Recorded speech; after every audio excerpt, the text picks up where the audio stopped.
Entendendo por que, né, você faz de forma voluntária, utilizando a jurisdição voluntária, não fazer de forma voluntária, porque você não vai fazer sem cobrar. Entendendo por que você faz usando a jurisdição voluntária, entendendo por que você utiliza a jurisdição contenciosa, fica mais fácil. Você consegue precificar, consegue explicar para o seu cliente as vantagens de fazer um divórcio consensual e os pontos negativos de fazer um divórcio não usufruindo de uma jurisdição voluntária, mas sim contenciosa. Então fique atento em relação a isso. Vamos juntos, vamos caminhar aqui. Quando eu falo de divórcio, então, nós conversamos aqui a respeito da precificação. As opções que nós temos, litigioso e consensual. Ótimo.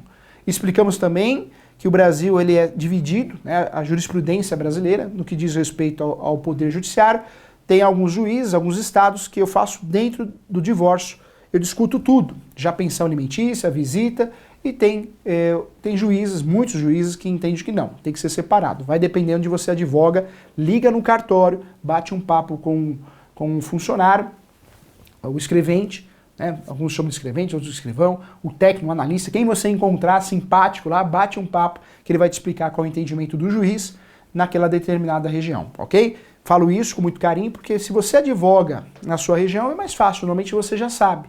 Se você advoga em outro estado, e hoje em dia o processo digital, você atua em todos os estados, no Brasil inteiro, é importante que você faça isso para não fazer bobagem, tá? E mesmo você que está nos assistindo, que vai fazer a primeira ação de divórcio, as primeiras, vale a pena você fazer isso sim, porque pode ser que esse juiz mudou de opinião. Acontece, nós sabemos disso, tá? Vale a pena você fazer essa ligação, caso, né, você não consiga ir até o fórum. Se puder ir até o fórum, melhor ainda. Quando você atua em outro estado, não dá para fazer isso, o custo. Então liga lá, vai dar certo sim. Eu costumo dizer, eu brinco muito com essa situação, se você vê que o atendimento é muito ruim, imita um padre, imita uma madre, não é isso? E aí fala, Deus te abençoe, meu filho, você vai ser super, mega, hiper bem atendido, tá bom? Vamos lá, vamos juntos aqui, brincadeiras à parte. Não dá para atuar numa ação de divórcio sem fazer um contrato de honorários escrito, hein? Contrato de honorários escrito, ok? Sempre. Ficha cadastral. Veja se o seu cliente tem a possibilidade de pedir a justiça gratuita. Se você vê que ele é um empresário, não tem necessidade de pedir justiça gratuita, nem peça, né? Isso atrasa o processo. Se você vê que ele precisa de justiça gratuita e realmente necessita, faz assinar a declaração de pobreza, tá bom? Documentos, hein? Quais são os documentos na ação de divórcio? Professor, quais são os documentos que eu vou usufruir na ação de divórcio? Quando eu falo da ação de divórcio, nós temos documentos importantes, né? Obrigatórios. Primeiro documento, sim, é a certidão de casamento. Quando você pede o divórcio, você quer o divórcio. Então você tem que provar que está casado. Certidão de casamento atualizada, tá? Outros documentos importantes. As partes, autor e réu ou apenas requerentes, eu preciso pedir aí os documentos pessoais. RG, CPF, então isso também é importante. Isso também é obrigatório dentro da ação de divórcio. Lembra você, se tem filhos, tem que ir os documentos dos filhos, hein? A certidão de nascimento e se já tiver o RG, que já conste o CPF, inclusive, tá bom? Tem filhos, tem que constar. Professor, nesse divórcio tem bens, então o documento do imóvel, hein? Seja posse ou seja propriedade. Propriedade é o nome do seu cliente no registro de imóveis. Qualquer outra coisa que ele tenha, contrato de gaveta, carta de matação, carta de adjudicação, escritura pública não registrada, é posse. Então você também vai juntar documentos que provem essa posse, tá? Tudo que seja propriedade ou posse, e também não vamos esquecer dos bens móveis, carro, moto, tudo que você tenha documento vai juntar. Tem dinheiro na conta, então o extrato. Se não tiver a possibilidade de juntar o extrato, junta lá a agência e conta e peça nessa ação de divórcio para que esse juiz oficie o banco, para que ele possa apresentar o extrato, o valor, para que seja feita a partilha, a divisão nesse divórcio, tá? Isso é muito importante. Vamos juntos aqui, quero tratar com você também, além dessa situação aqui inicial do divórcio, verifique também se o seu cliente possui, né, outras contas. Isso é importante, hein? Por quê? Já aconteceu comigo, como advogado, o cliente, ele tinha outras contas, né? Outras contas para esconder dinheiro da esposa. E aí, a companheira dele, a advogada, trabalhou bem no processo, pediu para oficiar vários bancos e achou essas contas. Então, má fé, né? Inclusive, pode ser condenado a ato atentatório à dignidade da justiça. Anota aí, ato atentatório à dignidade da justiça. Está tentando induzir a justiça a erro. Pode, inclusive, pactuar com multa, né? Tem a penalidade de multa. Então, muita atenção em relação a isso. Vamos juntos aqui, vamos embora, vamos tratar. Então a diferença da separação e de divórcio, você já sabe, separação ainda existe, não morreu, mas hoje todo mundo, a maioria das pessoas optam pelo divórcio, graças à emenda constitucional 66 de 2010, que permite o divórcio direto, né? Então, graças a essa emenda, tanto na esfera litigiosa como na consensual, podemos fazer o divórcio direto, ok? Olha só, união estável não tem nada a ver com o casamento, né? Ambas são entidades familiares, mas casamento é uma coisa, união estável é outra. Quando eu falo da união estável, é um outro regramento. A união estável, eu faço a escritura pública de união estável quando ela é regular. E quando eu não quero mais, tendo uma união estável regular, eu faço a ação de dissolução de união estável. Anota aí, ação de dissolução de união estável. Quando a união estável não é regular, quer dizer que não foi feita no cartório. Então qualquer união estável que não foi feita no cartório, ela é irregular. Mas eu fiz no Word, eu fiz no Excel, né? No Excel é dose, né? Mas sei lá, tem gente que faz até no Excel. Reconheceu firma. Vou falar uma coisa para você. Você é advogado, você tem que falar a verdade pro seu cliente. Essa união estável, ela é irregular. Professor, mas como assim irregular? Reconheceu firma. Sim, reconheceu firma. Mas ela continua sendo irregular. E sabe por que irregular? Por quê, professor? Porque a verdade é uma só, né? Essa união estável não foi feita no cartório. Então qualquer outro documento não gerou publicidade. Ela é irregular. Quando o seu cliente vai fazer uma dissolução, ele deseja fazer a dissolução da união estável, porque normalmente tem bens para partilhar, senão não faz. Senão some, é que nem namoro, some. Mas se tem bens para partilhar, então cuidado você advogado para não cair num erro, hein? Isso é uma dica prática e já valeu o curso hoje, hein? Tem que pedir o reconhecimento ou a declaração da união estável. Então o judiciário declara e na mesma ação você pede a dissolução. Então a ação fica assim, ó, ação de reconhecimento ou declaração de união estável com dissolução, ok? Então a ação fica assim, para ficar bonita, para ficar correta, tá? E compartilha de bens. Então nesse caso, ficaria assim o nome da ação, hein? Ação de reconhecimento, união estável, você vai optar, e dissolução de união estável com partilha de bens. Professor, cumprido o título da ação. Sim, cumprido, mas é o nome correto, tá bom? Então, cuidado. União estável, muito parecida com casamento. Tem aí as causas de impedimento e suspensão repetidas do casamento, é a mesma regra.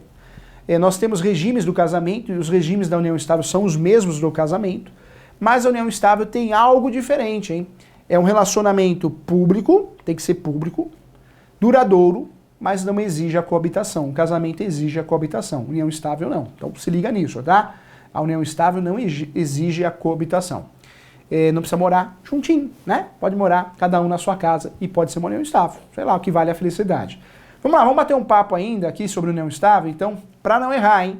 A união estável permite partilha de bens. Cuidado, união estável e regular é uma coisa só no tabelião de notas. E união estável e irregular é qualquer outra coisa que não seja uma escritura pública lavrada de união estável. Aí eu tenho que pedir o reconhecimento. E volto a falar, eu posso pactuar uma união estável em regime diferente. Se eu caso e não escolho o regime, parcial de bens. Se eu vivo uma união estável e não escolho o regime, e ela foi feita no cartório, lavrada, parcial de bens. Mas se eu quero viver uma união estável escolhendo um regime diferente, eu posso. Vai repetir os regimes previstos lá no casamento. Separação final dos aquestos, separação total, união universal de bens. Então, união estável, quem fala que só pode, união estável é só parcial de bens, está falando bobagem, está falando algo errado. Então, fique atento a isso, porque está informando errado o seu cliente, hein? Então, muita atenção em relação a isso, tá? Vamos lá, vamos juntos aqui. Então, nosso objetivo é falar de precificação, já falamos dos documentos obrigatórios, certidão de casamento atualizada, documentos pessoais, né, das partes envolvidas no divórcio, se tem filhos, documentos dos filhos, certidão de nascimento, RG-CPF, se tem imóveis, documento do imóvel, seja regular ou não, documento também, sim, dos bens móveis, carro, moto, eu vou fazer a juntada também, tudo isso são documentos obrigatórios, tá bom? Vale a pena bater um papo sobre isso. Então você conversando com o cliente, você vai fazer essa precificação, analisando a situação financeira, analisando o contexto, se é divórcio consensual ou litigioso, analisando também se tem bens ou não, você chega a um consenso, faz o contrato de honorários e mãos à obra, né? Vai fazer a ação de divórcio. Conhecendo os conceitos, a diferença de separação, divórcio, união estável, você está pronto para fazer a peça. Nós vamos bater um papo sobre a peça já já no direito processual. Ainda no direito material e nessa parte de gestão do escritório, quero conversar com você aqui, olha só. União estável, então você tá craque. Divórcio no cartório, hein? Professor, sou advogado, compensa fazer o divórcio no cartório? Depende, né? Tudo depende. Acho que é a resposta mais clara do direito. Por quê? Você vai analisar o contexto. Será que seu cliente tem condições de pagar? Porque no cartório é mais caro. No Poder Judiciário eu posso pedir a justiça gratuita e não paga nada, né? Não paga taxa judiciária. No cartório, por mais que a legislação permita pedir algo gratuito no cartório, você sabe que lá é praticamente impossível de conseguir. É a realidade, né? Aqui o curso é prático, nós estamos entre amigos. Então lá vai ser difícil, praticamente impossível de você conseguir algo gratuito. Então se você vê que o seu cliente não tem condições financeiras, vale a pena levar para o cartório. Se você vê que o seu cliente não quer gastar com o cartório, vale a pena levar para o Poder Judiciário. Se você vê que tem muitos bens a partilharem, tem que levar para o Judiciário. Mas tem aqui alguns requisitos. Para levar no cartório o divórcio extrajudicial, não pode ter briga, litígio. Aí é bom que você pode levar para o cartório. Porém, se não tem litígio, esses divórcios honorários vão ser menores. Então resolve rápido, mas você também não pode cobrar muito. Não pode ter litígio, para que você possa levar no cartório, não pode ter menor nem incapaz. Se tiver menor, incapaz ou litígio, se esquece o cartório, você tem que levar para o Poder Judiciário. O Poder Judiciário eu posso levar o divórcio que eu quiser.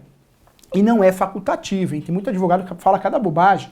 É facultativo, tem que ir no cartório para depois ir no Judiciário. Não é verdade, tá? Eu posso ir direto no Judiciário, eu não preciso passar no cartório antes, não é pré-requisito, isso não existe, não é pré-requisito e nunca foi. No cartório eu levo, faço o divórcio ou a separação só quando tem os requisitos para levar no cartório. Quais são esses requisitos? Não ter menor, não ter incapaz e não ter litígio, tá?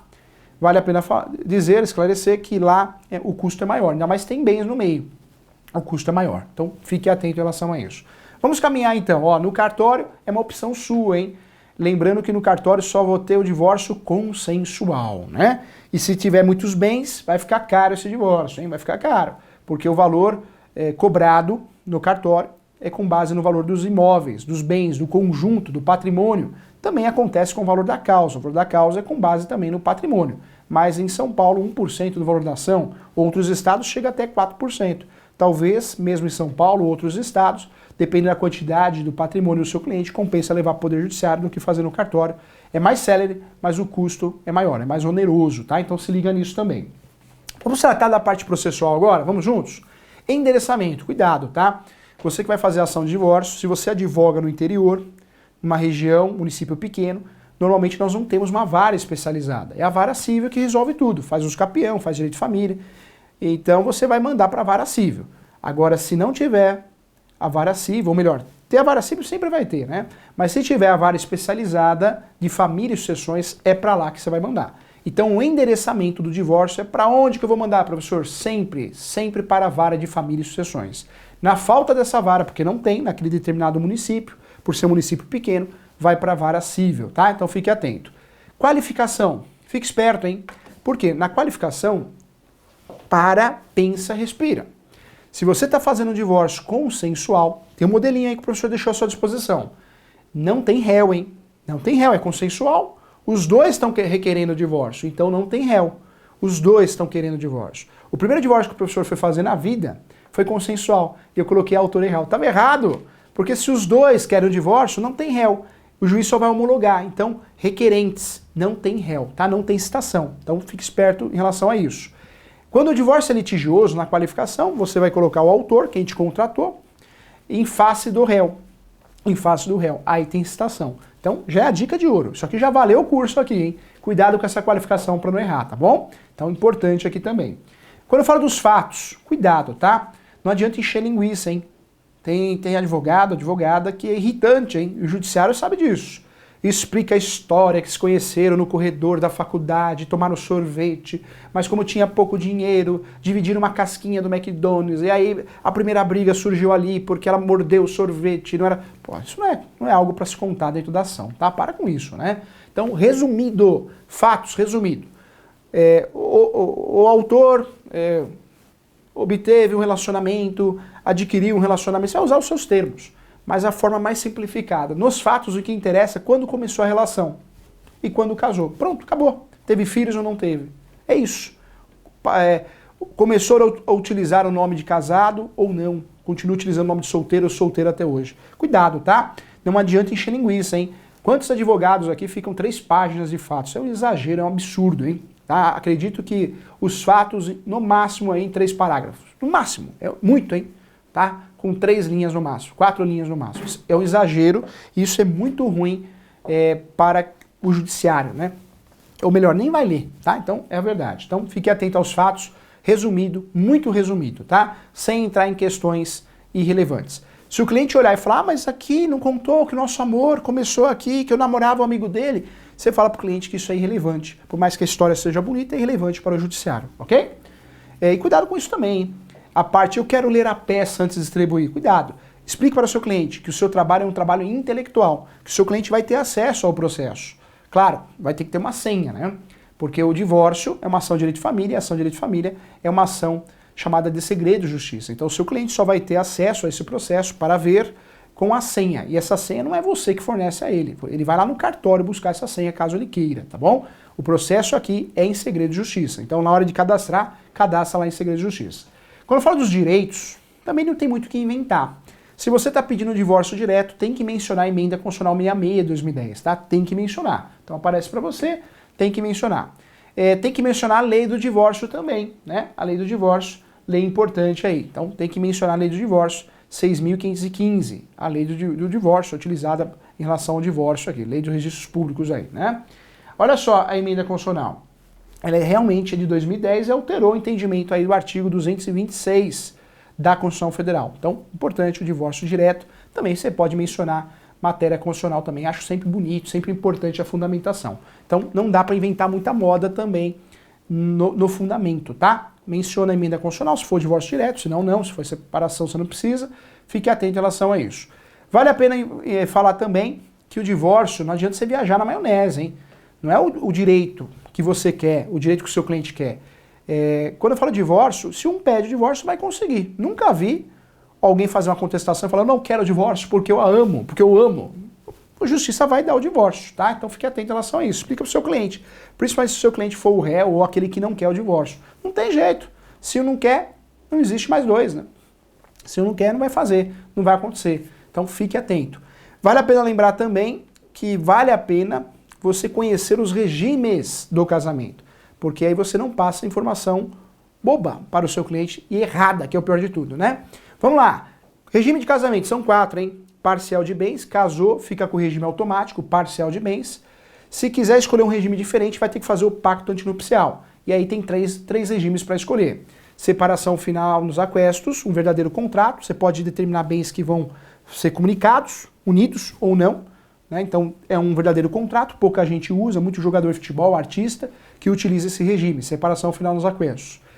O segundo regime, sim, é mais utilizado, feito através de pacto antinupcial, que é a separação total de bens. Muitos artistas, empresários fazem sim, utilizam esse regime, principalmente quem casa depois dos 35, 40 anos, já fez um patrimônio, não quer se envolver em encrenca, em briga, então já casa nesse regime.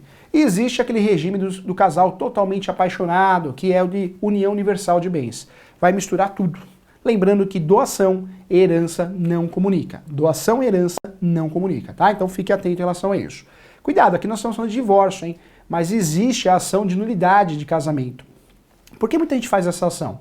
Tem que ter um vício grave, talvez um casamento putativo, você acha que casou e não casou, e pede a nulidade do casamento para que você volte ao estado anterior, que seria ao solteiro, regime solteiro. O casamento jamais vai falar para o seu cliente que ele vai voltar ao estado anterior. É sempre divorciado. Quando você casa, nunca mais solteiro você será, né? O regime de casamento. Será divorciado, tá bom? Aí já olha assim, divorciado, casca de ferida, não é isso? Brincadeiras à parte, mas você volta nunca mais volta ao estado que era, mas sim divorciado. Então explica para o seu cliente também que isso depois da encrenca dá confusão, tá? Então vale a pena lembrar. No pedido, vale a pena você ficar esperto e atento aos requisitos do artigo 319 do Código de Processo Civil, que é o requisito da petição inicial, né? Nós temos que respeitar o 319 e 320, os documentos obrigatórios. Lembrando que uma boa inicial de divórcio respeita também o artigo 292, que é o artigo que trata do valor da causa. Qual que é o valor da causa da ação de divórcio? Cuidado, se tem bens, eu vou somar o valor dos bens, o valor venal, e vou passar a régua e vou jogar lá o valor da causa, o valor do conjunto dos bens. Se tem um imóvel só o valor do imóvel. Se tem um carro só o valor do carro. Se tem um conjunto, um patrimônio, vou somar tudo e esse vai ser o valor da causa. Professor, não. Estou fazendo um divórcio onde esse casal não adquiriu bens e é litigioso. Então é valor de alçada, você vai chutar um valor. Normalmente o valor de R$1.000. Valor de alçada, você vai chutar o valor, R$1.000. Um salário mínimo, tá? Se não tem bens, valor de alçada. R$1.000, um salário mínimo, você que vai escolher, ok? As custas vão ficar valor baixo.